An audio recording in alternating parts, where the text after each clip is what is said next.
Unfortunately, DPs are judged by their night work. So let's dive into a lighting breakdown on how I lit the scene that's supposedly lit by candles and also first century, which makes it a little bit more difficult. This is the frame we're going to be breaking down. I'm going to show you videos of inside of the room, what my gaffer Juan Romero did, and how we got these shots and how they kind of played for the entire sequence. This is actually a later scene, and I'll show you the sequence that it falls into. Starting here, we see a close-up, we see a flash forward to the wedding, then we see the exterior establishing, and we see the inside of the room, and that is pretty much explaining the entire scene.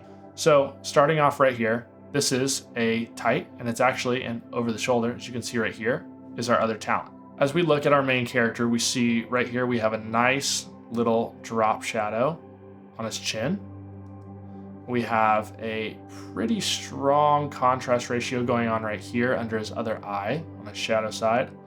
And then we have a specular highlight on his nose and a specular highlight in his eye. We also see right here a few little speculars in his hair that are just bringing back a little bit of texture that we needed. So now let's take a look at a video of the inside of the room and see what we were working with. First, we have a light matte +8 in the ceiling that is giving us that touch. There is a light matte +4 with a grid on it. That's what's giving us our nice little bit of wrap. Back here, we have a ARRI 150 watt Fresnel, I believe. I'm gonna flip around here, and we have one more 150 watt Fresnel. Both these 150 watt Fresnels are on dimmers and on flicker boxes. So now let's jump back into our final image and take those lights that we just saw in the BTS video and relate them to what they're doing in this frame. I can tell you right now, for this shot, we only used 3 fixtures. We used the 150 watt Fresnel in the back right of the room.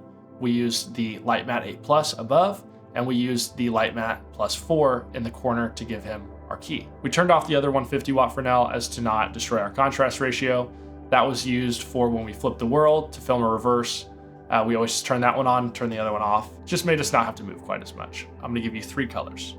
I'm gonna use white for our +4, our key, hitting here, here, giving us some of this. Light matte +8 is also hitting here. A lot of things coming here. Honestly, if I had to go back, I would have knocked that down a little bit, but it's a white thing, very reflective. Here's our +8, hitting here, here, and here. Then I'll show you our Fresnel, especially hitting here, hitting here. And I think it is majority playing here as well. You can see how nice and defined the shadows are right here, coming from that 150 watt Fresnel. And I can tell you it's also hitting there. As I said before, I would have knocked that down a little bit, but we were running short on time. So as you can see, we have a lot of fall off in the back. Almost everything was kind of cut off. So we had a grid on the +4, we had a skirt on the +8, and then the Fresnel had barn doors on it to kind of cut these things off. I know for a fact we had to cut here off, and this is a little bit of spill from a candle actually, funny enough, it was actually playing.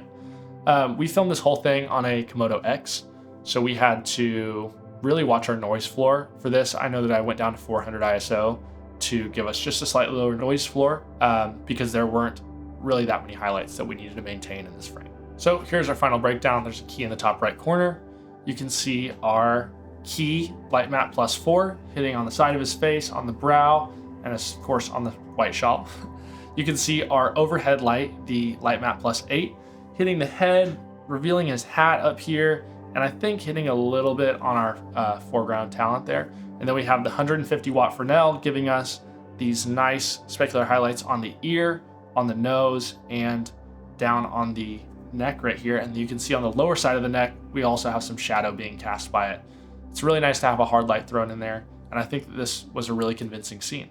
Hope you learned a little something from this lighting breakdown. This is such a fun room to light in. First century, had to light by candlelight, and I think we did a great job.